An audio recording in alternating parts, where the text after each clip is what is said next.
సంపాదించుకున్నది. ఆర్థిక వ్యవస్థ, bank balance, సొంత ఇల్లు, సొంత స్థలాలు, ఇవన్నీ మన కోసం. నా కొడుకు, నా కూతురు ఉంటుందే నాది అనేది తాపత్రయం. అది కోసం మనము చేసుకున్న సంపద అది మనకు మన ఇంటి యొక్క కాంపౌండ్కే పరిమితం అవుతుంది. ఆ సంపద అంతే కదా, మన కుటుంబానికే పరిమితం మన సంపద. బయట దానం చేస్తామా? తక్కువ, ఎవరో 100 ఉండొచ్చేమో. అయితే మొదట మనది ఇంట్లో చూసుకుంటాం. ఫస్ట్ ఇంట్లో సొంత ఇల్లు కావాలా, మనకు సొంత కారు ఉండాలా, అపార్ట్మెంట్ ఫ్లాట్ ఉండాలా, స్కోడా కియా కారు ఉండాలా, ఇవన్నీ మనం సొంతంగా ఆలోచన చేసుకుంటామన్నమాట.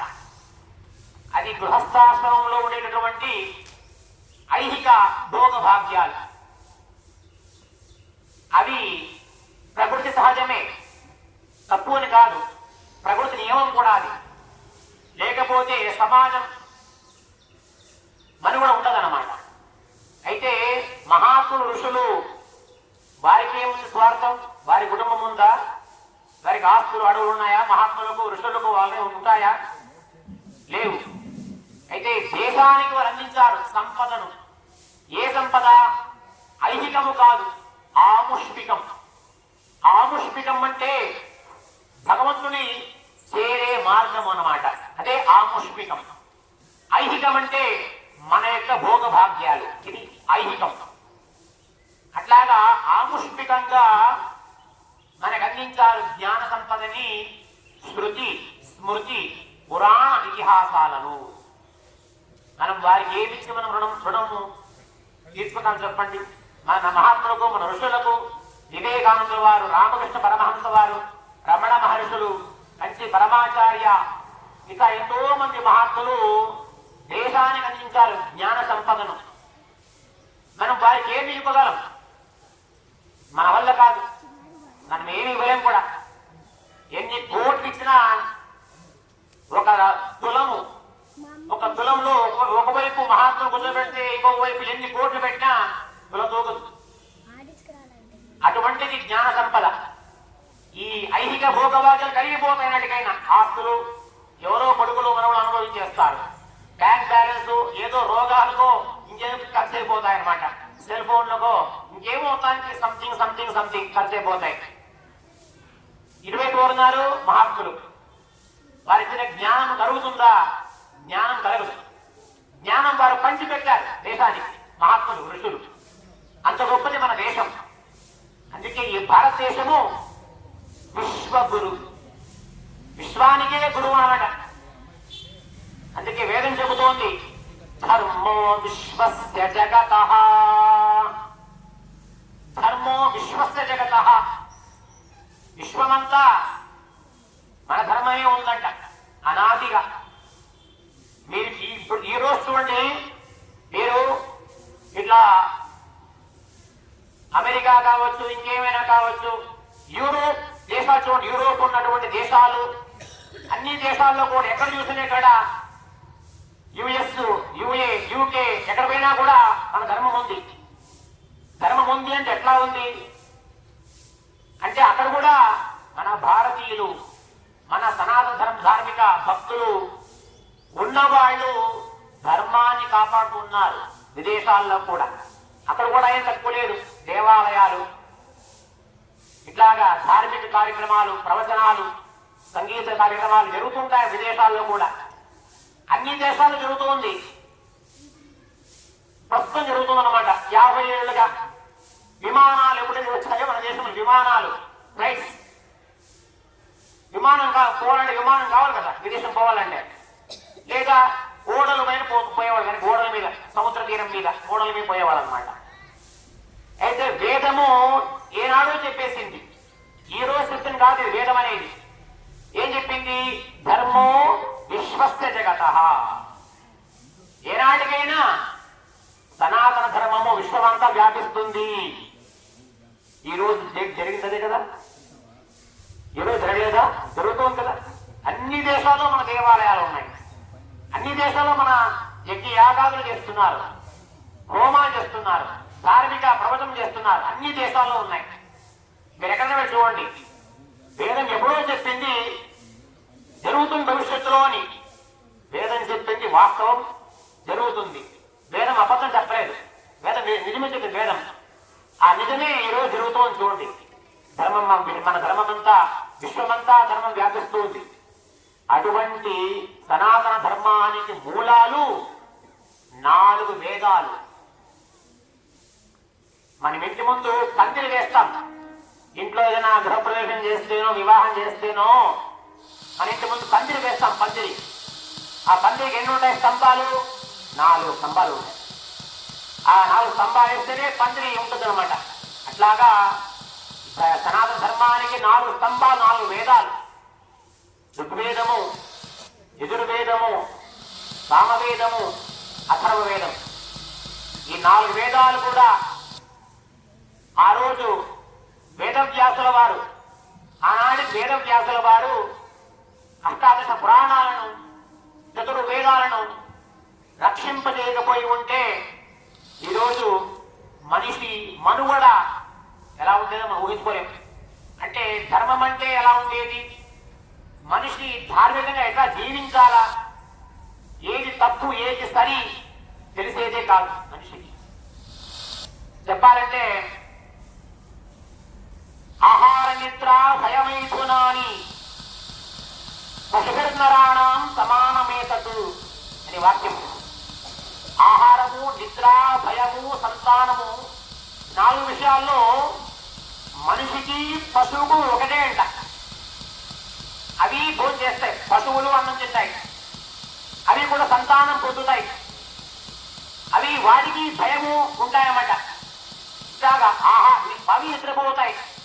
అందుకే అంటోంది ఆహార నిద్ర భయమైకునాని పశుభిర్నరాణం. నరాణం అంటే మనుషులు. సమానమే తదు, సమానమే అంట, ఏం తేడా లేదు. ఎక్కడ మరి తేడా? నహి జ్ఞానే సదృశం, జ్ఞానంలో తేడా. పశువులకు జంతువులకు జ్ఞానం ఉంటుందా? ఉండదు. మనిషికే జ్ఞానం ఉంటుందన్నమాట. అట్లా ఆ విధంగా ఏ విధంగా ధర్మాన్ని ఆచరించాలా, ఇది ఇలా చేస్తే ఇది తప్ప లేదా సరినా, నేను చేసింది కరెక్ట్ గా ఉందా అని చెప్పేదే వేదం. ఆ వేదాధ్యయనము, వేదం నేర్చుకున్న వాళ్ళు, వేద పండితులు, వారి ద్వారా మనం తెలుసుకోవచ్చు ధర్మం అంటే ఏమి. సనాతన ధర్మంలో ఫలానా పూజ చేయాలా, మా ఇంట్లో ఫలానా హోమం చేయాలా, ఫలానా గృహప్రవేశం చేయాలా, ఫలానా మా అమ్మాయి వివాహం చేయాలా, ఏ విషయమైనా కావాలి ధర్మ సందేహాలకు నివృత్తి మూలము వేదమే. అందుకే అన్నారు వేదోధిలో ధర్మ మూలం, ధర్మానికి మూలం మన వేదాలే. ఒకటే మాట, ఇంకా వేరే మాట లేదు, ఇంకా వేరేమీ లేదు. ధర్మానికి మూలం ఏదైనా ఉందా అంటే ఏమీ లేదు, వేదమే మూలం ధర్మానికి. అందుకే వేదంలో ఇలా చెప్పింది అలా చేయాలా. ఏం చెప్పింది?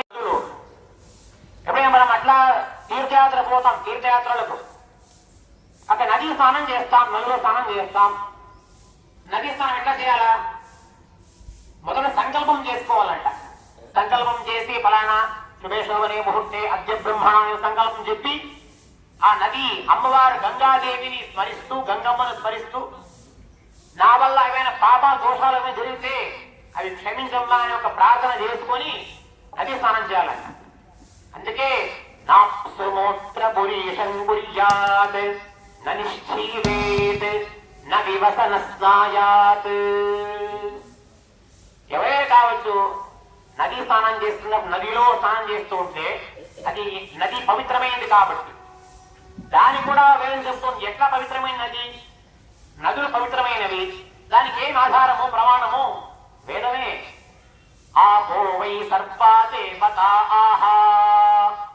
ఆపహ అంటే నీరు, సముద్ర జలాలు, నదీ జలాలు. సర్వాదేవతా, అన్ని దేవుళ్ళు ఉంటారంట నదీ జలాలలో, సముద్ర జలాలలో. అందుకే నది స్నానం చేస్తాం మనం. అంటే మనము జ్ఞానతో జ్ఞానకష్ట, జ్ఞానం తెలిసి తెలియక ఏవైనా పాపాలు చేసి ఉంటే, దోషాలు జరిగి ఉంటే, మన పాపం చేశామని మనకు కొంచెం ఈ రోజు గుర్తున్నా రేపటికి ఇంకొక పనిలో పడి మర్చిపోతాం ఈరోజు చేసిన పాపాన్ని. అంతే కదా, మనిషి నైజం అది. ఈరోజు ఎవరైనా కొంచెం పాపం చేసేస్తే కొంచెం ఏమో అది మనం పాపంగా గుర్తించము. ఏం చేస్తుందో పక్కన పడేస్తాం ఈ పాపాన్ని. పాపమే కదా, ఏం చేస్తుందో వెళ్ళి చూసుకున్న తర్వాత చూసుకున్నామా అని మనిషి నైజం అది. మనిషి లాభం చేస్తాడనమాట. రేపు చూసుకుందాంలే ఏమవుతుంది, ఏం కాదు అని మనోధైర్యం పెంచుకుంటాం. పాప ఫలితానికి మనోధైర్యం పనిచేయదు. అంతే కదండి, పాప ఫలితానికి పనిచేస్తాం మనోధైర్యము. పాప ఫలితం రోగం వస్తుంది. రోగము చాలా పెద్ద రోగమే కావచ్చు, బెడ్డెడం కావచ్చు. అప్పుడు ఎక్కడ పోయింది మనోధైర్యం? అంతే కదా. అట్లాగా అటువంటి పరిహారం చేసుకునే విధంగా మార్గాలే ఈ నదీ స్నానము, సముద్ర స్నానం. గ్రహణ కాలంలో సముద్ర స్నానం చేస్తారు, నదీ స్నానం చేస్తాం మనము. అట్లాగా నదీ జలాలలో స్నానం చేసేటప్పుడు ఒంటి మీద వస్త్రం ఉండాలంట. ఈ వస్త్రులై నాకి బస నస్నాయాత్. నా అంటే లేకుండా, నాది లేకుండా, వస్త్రం లేకుండా స్నానం చేయకూడదు నదిలలో.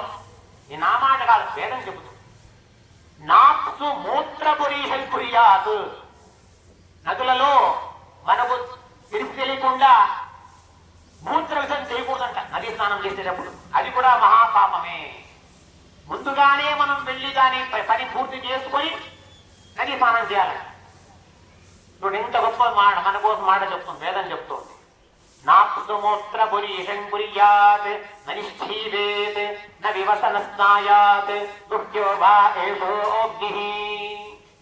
ఇట్లాగా ఇటువంటి విషయాలను మన దైనందిన జీవితంలో, నిత్య జీవితంలో ఏ విధంగా ధార్మికంగా మనిషి జీవించాలి, ఏదో ఒక పశువులాగా, జంతువులాగా, మృగములుగా, పక్షులలాగా అలా బ్రతికేయడం కాదు, ఇలానే బ్రతకాలి అని చెప్పేదే వేదం. మీరు గమనించండి, వేదంలో ఒక్క అక్షరం కూడా మనము ఈ అక్షరం ఇటు, ఆ అక్షరం ఇటు చేయలేం. ఎందుకంటే వేదం అనేది అపౌరుషేయాలు. అపౌరుషేయా వేదా. ఎవరి చేత లిఖించబడింది కాదు వేదం అంటే. వేదం అంటే ఎవరు రాసింది కాదు వేదం అంటే.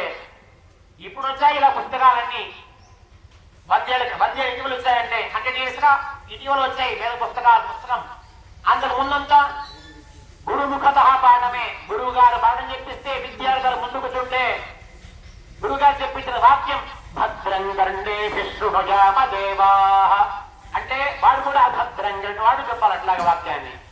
అట్లాగే ఉంది 10 ఏళ్ల క్రితం వరకు.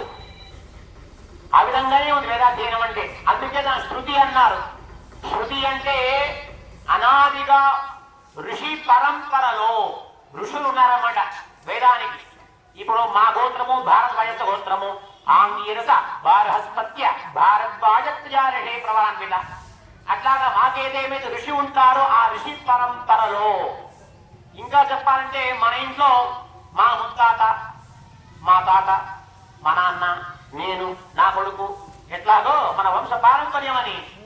అదే విధంగా ఋషి పరంపరలో ఈ వేదం వచ్చిందన్నమాట. ఆ వేదము విని వచ్చింది. గురువుగారు చూపించింది శిష్యుడు వినాలా. అట్లా కొన్ని సంవత్సరాలు, 6 సంవత్సరాలు, 8 సంవత్సరాలు, 10 ఏళ్ళు మీరు వినే ఉంటారు ఘనాపాటి అని. ఘనాపాటి అంటే 11 సంవత్సరాల వేదం నేర్చుకోవాలా.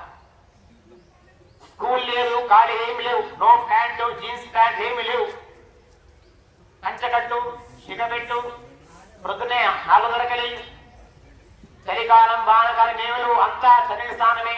అంత కఠోరంగా ఉంటుంది వేదాధ్యయనం అంటే. అందరికీ అభ్యర్థి కాదు, అందరూ వేదాధ్యయనం చేయలేదు, అందరికీ సాధ్యపడదు. అంత కఠోరంగా ఉంటుంది వేదాధ్యయనం అనేది. ఉదాహరణ వీడు ఎట్లాగే ఉన్నారు, వీడు ఎట్లాగే నిత్యం వీళ్ళ జీవితం కూడా దానికి అలవాటు పడే కొద్ది వాళ్లకు ఇది మంచిగా అనిపిస్తుంది. వాళ్ళేదో భేదం చేసుకోవాలన్నమాట. ఏంటబ్బా ఇది ఇంట్లో బాగుంటా, మొదటి 9 దాకా పడుకుంటుండే హాయిగా, మా అమ్మ వచ్చి లేపి బెడ్ మీద కాఫీ ఇస్తుంటా, ఇవన్నీ వాళ్ళ ఆలోచన చేయరన్నమాట. ఎందుకంటే గురువు గారు దగ్గర ఉన్నటువంటి సాంగత్యం అట్లాంటిది అనమాట. ఇంట్లో ఉండేది వేరు, గురువు దగ్గర ఉండేది వేరు. గురువు దగ్గర ఉంటే సాంగత్యాన్ని, ఆ సాంగత్యం వల్ల ఆ సంస్కారం వాళ్ళకి ఏర్పడుతుంది, అప్పుడే వచ్చేస్తుంది సంస్కారం. ఆ పిల్లాడికి 8 ఏళ్ళు, ఆ పిల్లాడి విద్యార్థికి 8 ఏళ్ళు వయసు. వేదానికి సంపూర్ణంగా ఇచ్చేశారు వాళ్ళ అమ్మ నాన్న నాకు. ఆ పిల్లాడికి హైదరాబాద్ ఊరు, హైదరాబాద్. ఆ వయసుకి వేదం బాగా పోతున్నాం. ఒక మేజర్ వయసు వచ్చేస్తే 18 ఏళ్ళు దాటిపోయింది అనుకోండి, మొత్తం వచ్చేసి ఉంటుంది నాలెడ్జ్. ఇంకా ప్రపంచం అంతా ఇవి వచ్చాయంటే స్మార్ట్ ఫోన్లో ఇంకా పరిస్థితి, ఇంకా అధ్వాన పరిస్థితి, ఇంకా అప్పది. ఇంకా స్కూల్ ఎడ్యుకేషనే కష్టంగా ఉంది, కాలేజ్ ఎడ్యుకేషన్. ఇంక వేదంలో చెప్తారా, ఇది ఉంటే ఇంకా పరిస్థితి. ఆ వయసు వస్తే 18 ఏళ్ళు, 18లో 10 తీసేస్తే ఎంత? 8 కరెక్ట్ వయసు వేదాధ్యయనాన్ని. ఆ విధంగా చిన్న వయసులోనే వేదానికి మనము ప్రోత్సాహమిస్తే 18 ఏళ్ళు వాడు కనబాడైపోతాడు ఆ పిల్లవాడు. అట్లాగా ఇటువంటి వాళ్ళందరూ కూడా రేపటి పౌరులు, రేపటి ఘనాపాఠలు అన్నమాట, కాబోయే రేపటి వేద పండితులు.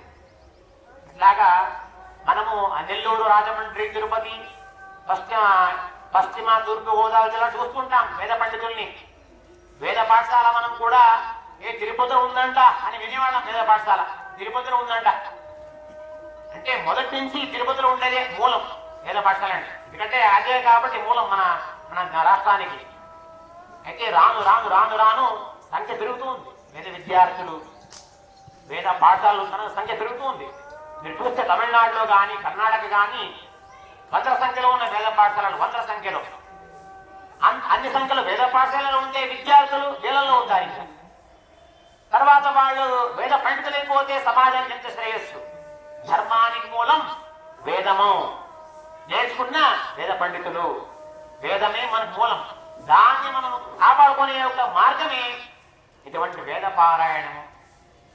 అందుకే అప్పుడే మొదటి అనుకున్న విధంగా ఈ దేశం యొక్క సంపత్తు 2 వేదము, నాదము.